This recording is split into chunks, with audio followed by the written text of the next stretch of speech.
Janine Oakman, and I am the Director of Education at the Bay Area Discovery Museum. And this is now, I think, our fourth live session. It has been a long shelter in place, and we really miss seeing all of your faces at the Bay Area Discovery Museum. But it's actually really exciting to get to connect with our members and our visitors this way. And I'm thrilled to say that I am with my colleague, Michelle Barreras, again today, who's going to answer some of our questions. But first, I'm going to give you a little bit of context for the topic of the day. Like we have done for the past couple weeks, we are going to be talking about the Bay Area Discovery Museum's CREATE framework, which is essentially our roadmap for the kinds of activities that best cultivate creative learning and play experiences. So each letter of the word CREATE stands for a different kind of play and learning. We have talked about child-directed learning, and today we're actually going to focus on the A in CREATE, which is active play. The reason we're focusing on active play is questions related to active play came up in our last conversations. And from our perspective, this is one of the most challenging things to tackle when we are sheltering in place. We all are in very different situations. Some of us are living in small spaces. We have different levels of comfort or abilities to get outside. So Michelle Barreras, who is our director of our on-site preschool, the Discovery School, is here to share with us some of her wisdom and her tips from the preschool for facilitating active play in creative ways when we are stuck inside or stuck at home. So Michelle, we're so glad to have you. Before I turn it over to you, I just want to do a little bit of housekeeping. We will keep everybody muted. If you do have questions, feel free to put them in the chat, or if there's something you want to know, you can use the raise your hand feature in the Q&A section. So I'll be moderating throughout, and I will interrupt Michelle to ask your questions. But we also have a question for you because we are all learning this together as we go. So families out there, what creative ways have you used to encourage active play while you are sheltering? We'd love to know what's worked for you, and I'm going to put that in the chat right now. So feel free to share your ideas and also ask questions of Michelle.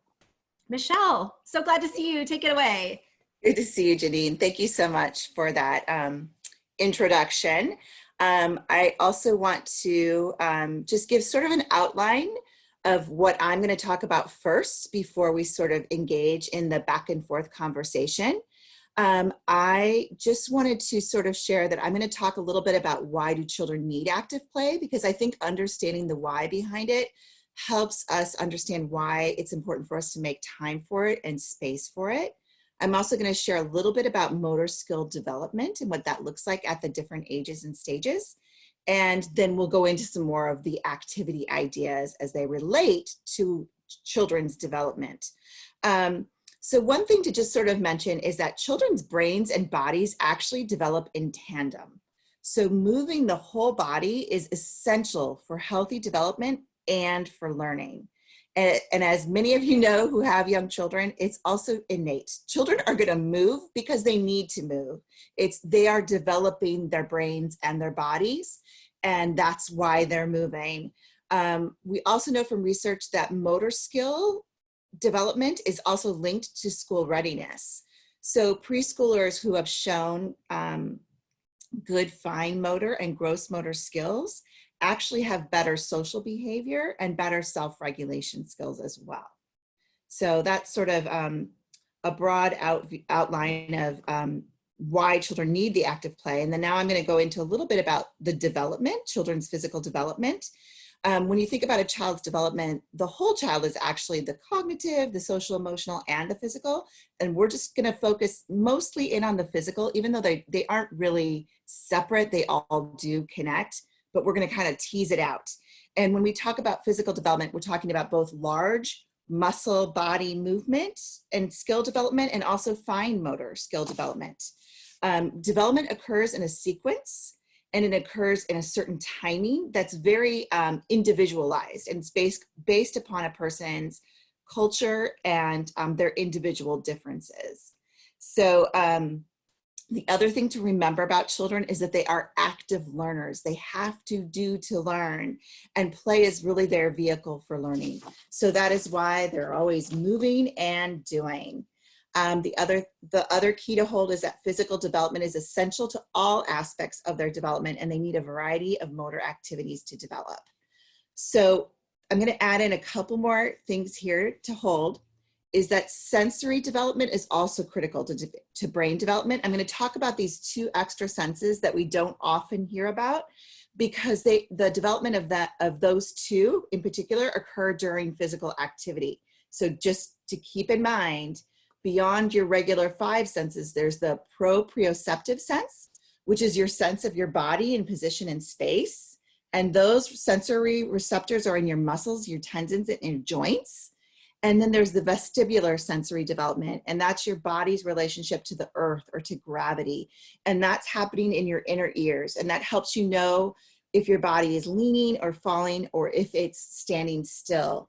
And you'll see young children doing a lot of twirling and spinning and rolling and swinging. And the reason they're doing those things is because they need to do those things to develop their vestibular sense.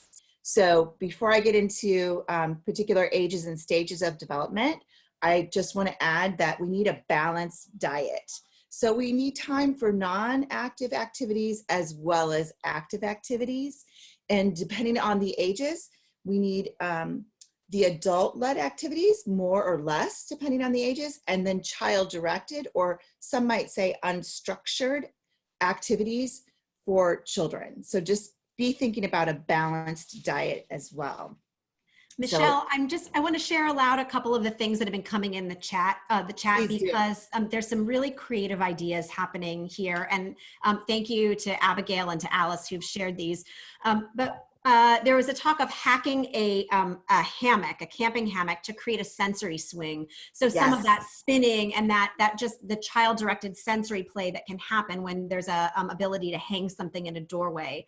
But also opportunities for big body play in small spaces like chalk. So everything you could do with chalk, like hopscotch, a start, a finish line, or a huge, Abigail talks about a big board game. Oh no, it's Alice, sorry, Alice. Life-size snakes and ladders, or chutes and ladders in the driveway. So how can you translate something that's usually a fine motor or a board game experience to a gross motor experience? Yeah, so definitely. For those ideas. Thank you for sharing those ideas. Yeah, and that even relates a little bit to one of the things I was going to talk about, is creating an obstacle course inside your house. And you can do it using furniture and blankets and pillows. And then you can even, painter's tape is really nice because it doesn't leave a sticky mark behind. So that can help you to mark, like if you need to make like a balancing beam, and or arrows or spots for hopping. Painter's tape is also really helpful. So I'm going to talk about infants and toddlers just briefly, and talk about some development of infants and toddlers in the physicality area, and then also some activities that might be helpful to keep in mind for them. So when you think about infants and toddlers, so much of their development is related to motor learning. There's tremendous physical and brain growth at this time. And when you think about that age of a child, their physical growth and their motor control is actually proceeding from the center of their body out and from their head down. So infants are, starting with the head control and sitting up and then crawling and then cruising. Their fine motor skills are starting with reaching and then grasping, and then the pincer grasping. And for toddlers, they're going through a very rapid growth, and their limbs are lengthening, and they're refining their walking skills. They're able to hop with 2 feet usually, and they climb. They can start to dress themselves, feed themselves, and help to clean up around the house. And toddlers love to move, as you already know. And the reason they love to move is because they're practicing refining those motor skills. So the reason why, again, I'm just going to repeat why I talk about the actual development of a child, is because the activities and things that you're going to choose are really going to be related to both that child's interest and their development. It's going to be really important to know their development, to know the appropriate types of activities that won't cause them frustration. And then whatever you choose, you can start to adapt as you notice what their capabilities are. So balls. I'm just going to start with activities and balls. Balls are important at all ages. So thinking about ways to play roll and catch, and if they're beginning to be able to stand on one foot, to kick. Bean bags are also helpful. You can even make your own bean bags. You can put laundry baskets out, and maybe you're tossing the bean bags into the laundry baskets, blowing bubbles for them to chase and to pop with their hands and get them to use both of their hands. This idea is a little bit touchy because environmentally it's not so friendly, but balloons are kind of also really helpful. And it's also something to be really, you have to be very cautious and safe with young children. But the reason balloons are a good type of object to throw is because they move a little slower in the air. And so it's a little easier to bounce, to tap back to someone. So that's up to your family. You know, feel free to choose if that works for your family or not. Another thing to think about is painting with your body. So feel free to put a large piece of paper on the ground and let your child put their hands in the paint, put their feet in the paint. If they're babies, crawl through that paint as long as it's safe and crawl across. You could also use pudding. Pudding works too because that's edible. Making an obstacle course, as we mentioned, so that they can climb over, because we mentioned they're very interested in climbing, and they could slide down, they could crawl through. Playing hide and seek with their stuffy. You can hide their stuffy in different parts of the house, so they have to go searching for that. Playing chase, playing a game where they have to transport objects from one thing to another is also really something that children at this age are very interested in, especially toddlers. They want to transport things. And so thinking of a way that you can make a game of that. And then when I think about their fine motor skills, I think about sensory play again. Water is an easy go-to, and they tend to spend a lot of time pouring and sifting and playing in the water. And paper exploration, you can have different types of paper for them to rip and tear and explore. Taping large paper either on the floor for them to make marks on with toddler markers or crayons, or tape it low on the wall, because then they can get that vertical experience. And the painter's tape, again, could make a nice border for them to see where to stay within, and definitely talk about that too. Sticky contact paper is another great material to use, and you put the sticky side out and then you tape it on the floor, tape it on the wall, and they can stick paper, different types of paper onto that as well. So I don't know, maybe I should stop, just some material, like some actual toys to kind of emphasize: balls, scarves, push carts, wagons, ride-on toys. And then this is a little more expensive, but I know it's something that gives children the opportunity to climb, are those pickler triangles. You can find them online. They are pricey, but it does give your child an opportunity to climb in the house in a safe way, because obviously safety is always going to be your first, thing that you're thinking about. So I don't know if it's good to stop here and hear what people are doing for their toddlers and infants. What do you think, Janine? Michelle, we had a question actually that was specific to the ideas around catch. It was someone who was asking for a child slightly older, a 3-year-old, Okay. but wanting to know how best to teach a child to catch, that her 3-year-old feels like that he's a long way off from that. So some suggestions around that. Yeah. So one of the things I'm thinking about is rolling, and then just even being able to catch the ball when it's rolling to you, and you can put your legs out and then have it roll to you. And something that's kind of big, like a bigger ball, is something that's coming to my mind. If you're thinking about catching in the air, obviously standing fairly close. And I've read online, I haven't tried this myself, but socks, like rolled up, balled up socks, could be a good first start, because it's something that's not going to feel intimidating, and it's going to be soft and a little easier to catch. So standing kind of fairly close and doing kind of more of an underthrow to your child, and maybe they're catching it with their body. They can't really catch it with just their hands yet, so you're kind of rolling it into their body and they're catching it like a scoop. Or catching with an outstretched shirt can also be successful. So you enlarge your target, and it doesn't feel like the point of contact is so scary. I love the sock idea. I had not heard that. Yeah, and I'm not sure how big. Like, you might want to make it pretty big. I haven't tried that yet. But bigger balls, sometimes those balls that have like a bumpy texture would be good to use too, because there's more to kind of hold on to. And often those balls are a little more squishy, so they're easier to catch as well. Like a hard ball, like those playground balls from grade school that some of us might remember, that I wouldn't start with that. That's a little bouncier and harder to catch. I've gotten hit in the face with those before and it's not fun. Yeah. Michelle, we have a couple of questions. First, a clarification. Can you tell us more? You mentioned the triangles. Can you explain a little bit more about what those are and why they're successful? I don't think everybody is familiar with that product. No, and I'm sorry I don't have an image to show you, but if you Google Pickler, and it's Piklar, Pickler climbing triangles. Sometimes on Facebook, actually, people are selling their old ones. Again, it's a little pricey, but it's this really nice triangle that has climbing bars on both sides, and it's wooden. So you can climb up one side and then you work to climb down the other side. And we have it at the preschool, and we use it a lot in our classes for toddlers. And then the younger preschoolers can use it too. And you just want to put it in like we have those gym mats. You can actually buy those from Amazon, those nice squishy mats. Those are kind of handy to have around your house, to be honest. I think IKEA even sells like a smaller size one.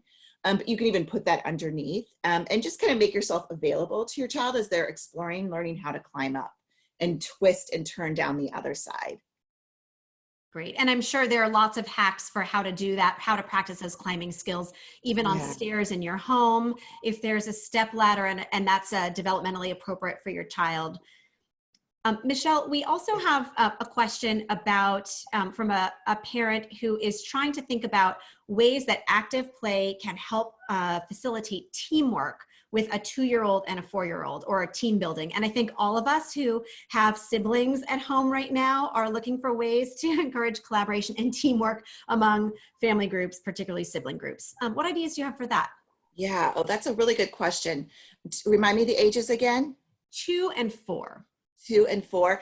I mean, the idea that comes to my mind is, I feel like at that age, when I think of a 2-year-old being collaborative, they're not quite ready for that yet developmentally.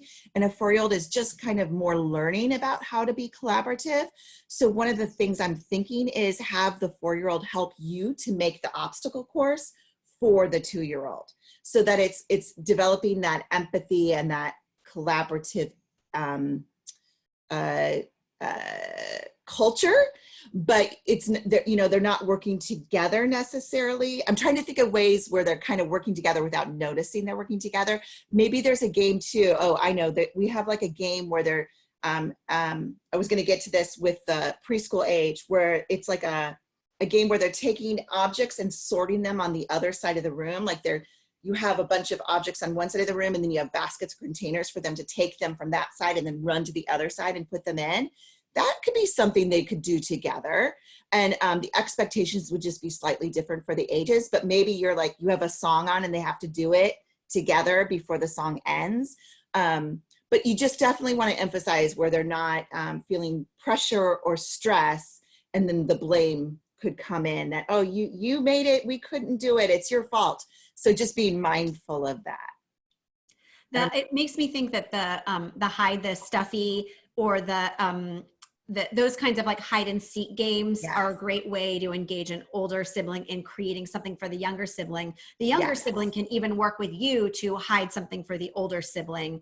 And it's nice when you see them cheering one another on, like hot and cold and things like that. That's also another good way. If you're giving the clues of hot and cold, or you're giving the clues about spatial relationship, it's under something, it's over something, it's behind something. Yeah, I think this is a really important point, Michelle, is that even when we're thinking about active play, where we know it's important for gross motor development, we also know from the research that BADM has compiled that there are correlations between active play and memory and academic achievement. We know that kids who take brain breaks do better when they go back into a classroom.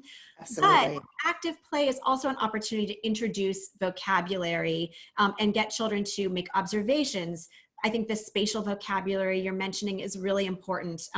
When our new tot spot opens at the Discovery Museum, may that happen soon, our tot spot area is going to be dedicated to cultivating experiences where families or adults and caregivers can use that vocabulary, that spatial vocabulary, through, under, over, full, empty. So think about how sprinkling those words into your play can also build learning. I think I want to just briefly add a few more activities And then tell me a couple more questions. But I do want to just bring up, because I saw a question pop up about songs that or music that encourages movement.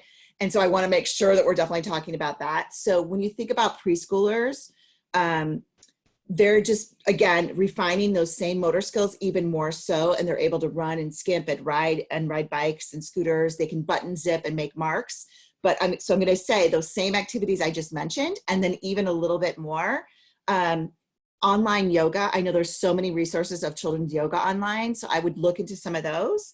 For music and movement, I mean, honestly, just playing freeze dance, playing dance with your favorite songs at home, just having a dance party. And one of the favorites for my kids when they were little, and I know I'm dating myself a little, but Lori Berkner was kind of a favorite at our house. And she has a lot of songs that encourage movement. There's like a song called We Are the Dinosaurs, Marching, Marching. And then the children have to do the thing that you're singing. Well, they don't have to, but they can do the thing that she's singing about. And then playing Simon Says is another great one. Chasing games, make up any kind of monster or anything like that. More so outside than inside, I would do chasing games, to be perfectly honest. You have to really be thinking too about what are your expectations for in your home and what are the things that you feel like are more appropriate to play outside your home. Doing animal walks, making paper airplanes and throwing them and running after them is another great thing. Playing kick bowling, a scavenger hunt, like going on a nature hike and going on a scavenger hunt while you're doing that. Climbing trees is also really important to do. Playing t-ball, having a music parade where you make instruments, building forts. So those are just some things I wanted to make sure I threw out there. And I know there might be some questions, Janine, so I want to leave time for more questions too. Sure. These are such great ideas, Michelle. I'm so glad to have you sharing these with us. Yeah. Well, and hopefully they just remind you of the things that you maybe did as a child, and nothing fancy, like you know, things that you don't have to go buy or resource, but things you can just find around your home too. Yeah, we had a comment from somebody about asking about tech and I think we tend to think of technology as passive. I think I mentioned this in an earlier Q&A a few weeks ago, that a parent asked about screen time. There are a lot of opportunities out there for active tech. I've never played with a Wii, but I understand that there's some really fun stuff you can do with Wii if you have that technology at your home and that's comfortable for your family. Yep.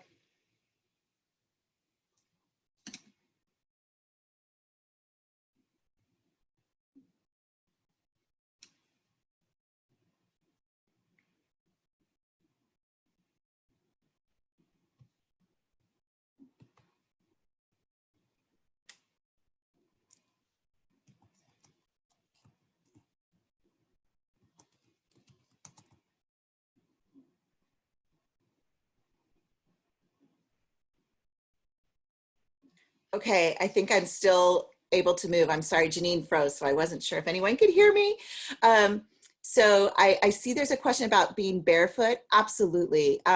Actually, children should be barefoot more often. So it is okay for them to be barefoot. And then about the technology piece, again, technology can help you. Again, you know, think about record players and how we listen to music now through Wi-Fi. So there's ways to use the technology to support what you're trying to do. Another thing I want to mention too with preschoolers is, I know we're talking a lot about the big body, large motor movement, but also keep in mind the fine motor skill development as well. It's really, really important to do. And so one of the things I forgot to mention earlier is children want to help. They love to help around the house. So giving them opportunities to do the sweeping and the mopping and helping with cooking and baking, those are really great skills to cultivate. And it also is something that they want to do. They want to help. Writing, drawing, making collages, playing with clay, playing with Play-Doh, playing with Legos, creating a maker space with recyclable materials that they can glue together or tape together and attach and create things. Sensory play, shaving cream, painting in the shower, doing puzzles. All those things are also really good for that fine motor development, which is also part of being active as well. Hi, Janine. Sorry about that. Hi, I'm back. You know, you never know what's going to happen I when know. you're, And I wasn't sure if I was still here. You know how sometimes if you're not frozen, you don't know who. Yeah. I don't know where I stopped, but all of a sudden I was like, I think I'm booted off. Um, anyway, Michelle, I want to make sure there was a question someone asked about wearing shoes and not wearing shoes. Did you Yep, have a chance to answer that one? I did. And I said, Okay. absolutely great to not wear shoes. We wear shoes too much. So young children should be barefoot, especially babies when they're learning to walk. They should not be walking with shoes on. Uh, Great. Thank you for covering for me. Yeah. I don't know if you all heard me when I was trying to say this or at what point I cut off, but I was talking about playlists, and someone was asking about dance parties and technology.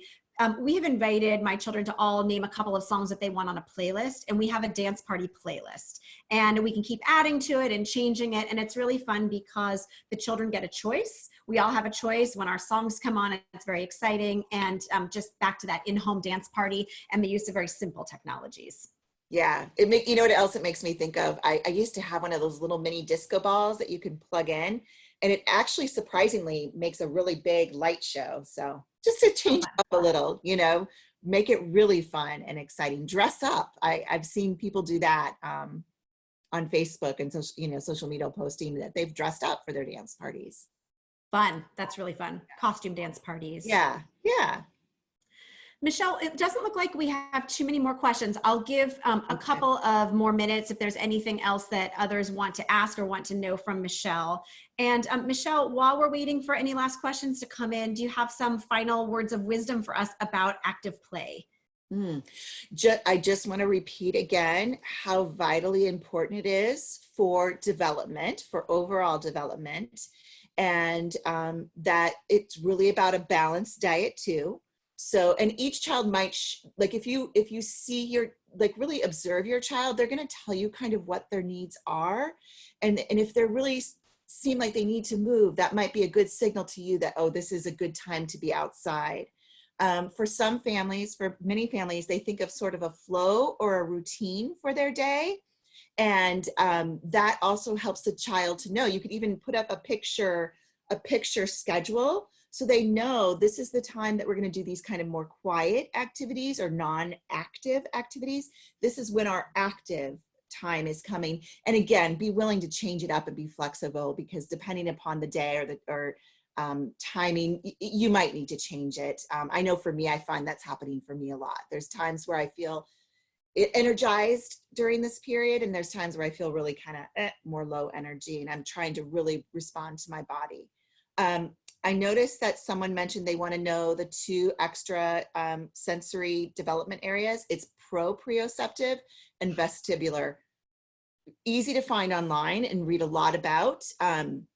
So proprioceptive and vestibular.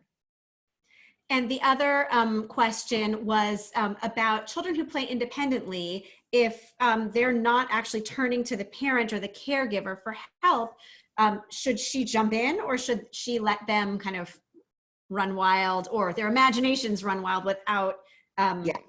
to what extent is it important for the parent to engage? It's actually much more important for the children to be self-directed. It's really good for them to be doing these things on their own and be child-led, because once an adult gets involved, and it's fine if we have to get involved sometimes, I'm not trying to discourage you, but we tend to take over. And then your children, if they're playing with each other, it's really important for them to learn what they're learning from that play with each other. They're learning about self-regulation, they're learning about collaboration, they're learning about turn taking and role playing. Your role in that kind of a situation might be more so to just observe and notice what they're doing. And if there's other materials or things that you could sort of add to the play, not necessarily in the middle of it, you don't want to disrupt it or interrupt it, but maybe put it out in that space for them to use the next time they go back to playing. Great. We have one more question about bath time and sensory play, and then a last one about the opposite of active play, how to calm an active child or get an active child to to sit and do non-active activities.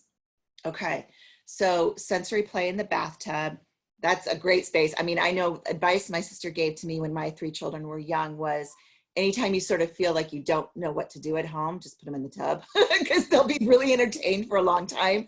Honestly, just add utensils from your kitchen.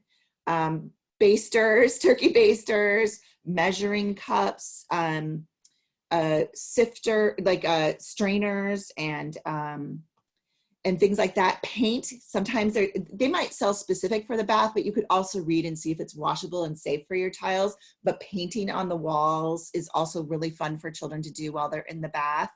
I'm trying to think, I think online too, you can find recipes for those like fizzy bath bombs. I don't know if there's anything that's really safe for children. I don't know, just something that kind of came to my mind. Something to look into and see if it's safe. I know they used to sell fizzy tablets when my kids were little, and it would color the bath water. You could also just use food coloring and color the bath water a little bit too. It's fun for them to mix the colors and pour. Containers for pouring is also fun, and you could add little animals and things like that. And then the question about when a child is very active and then they need to sort of calm down. These questions are always a little harder for me to answer unless I know the child personally. It's so individualized. I think maybe that idea of having some sort of chart of timing so that it's visually aware for your child. And again, I don't know their age, but visually aware that I know, let's say it's before rest time. And so every day getting into a routine can also help signal to the body, this is the routine, and this is when we are resting. And then these are the kinds of activities we do when we're not active. And they could even help to create that list of activities. So maybe they create a list of activities that are for active, they create a list of activities that are for non-active, and then you talk together about how that looks in the flow and the routine of your day. That's the first thing that's coming to my mind. There's also many things you can find online that are like calming things. Like you could make a sensory jar for calming down. Breathing activities that are good for calming as well. Michelle, I'm gonna stop you there because we are out of time. There are a couple of other questions that are about setting limits for active play, like being body awareness, not climbing on the parent. And Absolutely. so we're going to be able to address some of those in the future. We can also address some of these by email, but we've scheduled this for 30 minutes, so we want to be aware of everybody's time. But I think some of the things that you've suggested, Michelle, with the calming activities, or even just being really specific, this is for climbing, my body is not for climbing. Or you can climb on my back, but you can't, but I don't like it when you climb on my front. Being really clear about this is yes, and this is correct. Absolutely. Give the options and the choices. Yep. Great. Well, I want to thank everybody for tuning in today. I especially want to thank Michelle for lending her expertise. And I want to let you know that we are posting all of these activities and more, and we're also posting recordings of these live sessions on our website. There is a hub for the Bringing BADM to You initiative. It is badm.org/hub. And if you have questions in the meantime that you want us to address in future sessions, we would love to know what those are. You can send those emails to media@badm.org. And Carla is saying thank you and saying she misses the museum very much. We miss the museum too, and we miss all of you. I miss seeing the bubbles and the children running outside my office window. And we're really looking forward to the time, hopefully soon, when we can welcome you all back. So thank you, Michelle. Thank you to all of you for joining us. And we'll be doing this next Thursday at 11 o'clock as well. So we will see you then. Thank you. Bye. Bye.